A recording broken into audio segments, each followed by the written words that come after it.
प्रेम सहित मिलकर बोलो जयकारा। बोल मेरे श्री गुरु महाराज की जय। श्री श्री 108 श्री पंचम पातशाही जी के समय की बात है।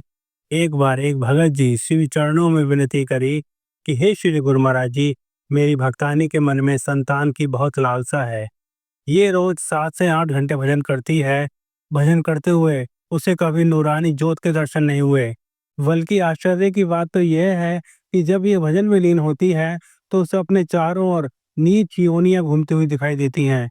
ऐसा सब होते हुए भी वो भजन नहीं छोड़ती। श्री गुरु महाराज जी ने फरमाया, भगत जी, भजन का असली आनंद इससे अंदर में मिलता है, इसलिए भजन नहीं छोड़ती। संतान की लालसा के संस्कार न जाने कितने जन्मों से इसके अंदर ये है।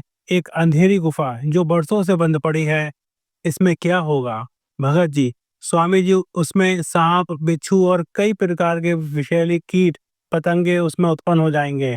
स्वामी जी, ऐसे ही जन्म जन्मांतरों से मन की गुफा में विषैले संस्कारों के कीट पतंग उत्पन्न हो गए हैं। जब इस ही गुफा में एक माचिस तिल्ली जला दी जाए अर्थात रोशनी कर दी जाए तो क्या होगा? वे सब रोशनी में सब उस गुफा में से बाहर निकलने लगेंगे। सौभाग्य से आपको संत महापुरुषों की चरण शरण प्राप्त हुई है। भजन के प्रभाव से जन्म जन्मांतरों के कुसंस्कार अपना रूप बनाकर सब समाप्त हो रहे हैं। एक काम करो कि बच्चा गोद ले लो, और जिससे बच्चा गोद लोगे उसको पहले ही कह देना कि जब तक हमारा मन करेगा तब तक इसे पास रखेंगे, उसके बाद वापस इसे धन संपत्ति सहित लौटा देंगे। भजन करने में उसकी सुरती काम, क्रोध, लोभ, मोह, अहंकार से निर्लिप्त हो चुकी है।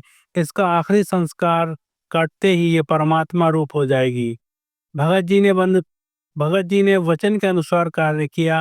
वे हैरान थे कि 6 महीने में भक्तानी ने बच्चे लोग अपने पास नहीं रखा। उसका मोह बंधन जो लोहे की दीवार बन के खड़ा था, वो टूट गया। अब वह हर समय भजन में आंतरिक नजारे देखकर आनंद में झूमने लगी। भजन से उठती तो ये कहती है कि श्री गुरु महाराज जी ने मुझे जीते जी मुक्त कर दिया। भगत जी ने श्री चरणों में आके विनय की कि हे प्रभु, अब दास को भी मुक्त करने की कृपा करो। वचन हुए कि भजन करो और सब कुछ पा जाओ। भजन में ही सब द्वार खुलते हैं और जीव को सच्चे सुख की प्राप्ति होती है। बोल जयकारा। बोल मेरे श्री गुरु महाराज की जय।